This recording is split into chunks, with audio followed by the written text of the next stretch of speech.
Hello, my pseudonym is Nowachi, and I'm the human behind this channel. The script for this video, as well as its editing, are entirely my own work. While I do rely on artificial intelligence to generate the images in the video, the original idea for each of those images is mine. Likewise, I use a voice generated by artificial intelligence to protect my privacy. Just last week, I made a video about the new light Jehovah's Witnesses have received. What we all know already, the governing body has now allowed toasts.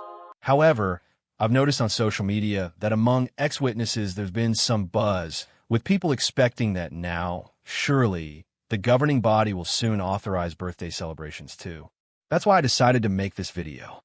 Unlike most of the content on this channel, this is not a research-based video, but one of analysis and opinion, where I'll explain why I don't think that's going to happen.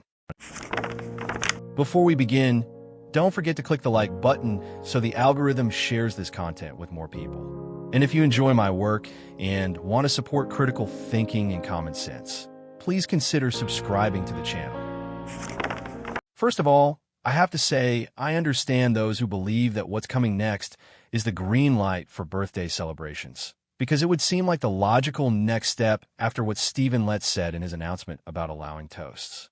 Basically, what he said was that nowadays, making a toast doesn't mean what it used to mean, that today, it's simply a friendly gesture between people, and so there's nothing wrong with it. Unbelievable. Stephen Lett ended up using the same argument my worldly uncle used, the one who always wanted to clink glasses with us when he came to visit. According to the book Insight on the Scriptures, under the topic birthdays, the Jews regarded birthday celebrations as parts of idolatrous worship, and this probably on account of the idolatrous rites with which they were observed in honor of those who were regarded as the patron gods of the day on which the party was born. Today, people who celebrate birthdays don't perform rituals to pagan gods. Unless, of course, you know someone who offers a ritual to Artemis when they cut their birthday cake. I'd love to meet that person. Maybe they're a time traveler. Even in countries with a Catholic majority, where it used to be customary to name children after the patron saint of the day they were born, that tradition has mostly faded away, along with the custom of celebrating one's saint's day. Thanks to secularization, nowadays nobody performs rituals to honor the saint whose feast day coincides with the birthday of the person being celebrated.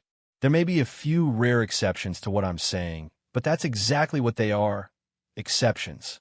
So then, following Stephen Lett's logic, birthdays today don't carry the same meaning they once did, and therefore, there should be no objection to celebrating them. However, I think that right there lies the real issue. The Watchtower is not known for making decisions based on logic, not even its own logic. In his excellent book Crisis of Conscience, Raymond Franz, who was once a member of the governing body, shows us how decisions are actually made within that group of men. The Bible is rarely used. There are members of the governing body whose opinions carry much more weight than others. Sometimes, they feel pressured to vote a certain way just to avoid looking bad in front of the rest of their peers, or to avoid contradicting whoever is calling the shots at the time. Additionally, the decisions they've made in recent years show us that their motivations may have more to do with not losing money, like in the case of the decision to allow greetings to those removed from the congregation, which came as a response to pressure from the Norwegian government, who revoked their multi-million-dollar state subsidy, or simply to gain popularity and avoid losing followers, over absurd things like beards, pants, and toasts. Now I invite you to think with me about what the effect would be on most Jehovah's Witnesses if, at some point, birthdays were officially allowed. Imagine you're a Jehovah's Witness who, as a child, was mocked by classmates for not taking part in birthday celebrations. When all the other kids were having fun, you had to go stand alone in a corner while the rest enjoyed the party. Or imagine you're a Jehovah's Witness who had intense arguments with your worldly family because you stopped attending grandma's birthday parties. Or maybe you've been looked down on at work for always stepping away whenever coworkers celebrated birthdays. Some colleagues might be direct about it, but others simply look at you with disdain, thinking to themselves, "Poor fanatic." And now, suddenly, birthdays are allowed, what thoughts would run through your mind? What kind of feelings would come up? Wasn't I supposed to endure all of that to please Jehovah? Now, it turns out that God didn't really care about any of it. So, all those childhood feelings of being the weird kid in class, was it all for nothing? The fights with my family, the humiliation from co-workers. Turns out I could have avoided all of it if it weren't for these men who supposedly understand the Bible better than anyone. Was it all just the whim of men who one day believe one thing and the next day believe something else? And while most Jehovah's Witnesses have shut down their critical thinking to such an extent that they'd still remain loyal to the governing body, for many others, a yellow warning light would turn on, and still others might leave the organization altogether. An organization that, right now, is not in a position to keep losing members. Now, let me be clear, this is just my opinion.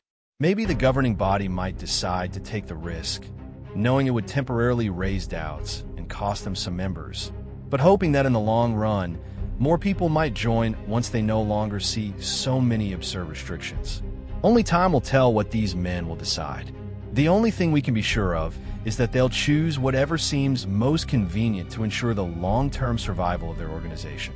Following biblical principles or looking out for the well-being of their flock are not among these men's priorities. Don't forget to share this video if you know someone who might find this content valuable. And if you want to learn how Jehovah's Witness leaders twist Bible passages to suit their agenda, click the link that follows. See you soon.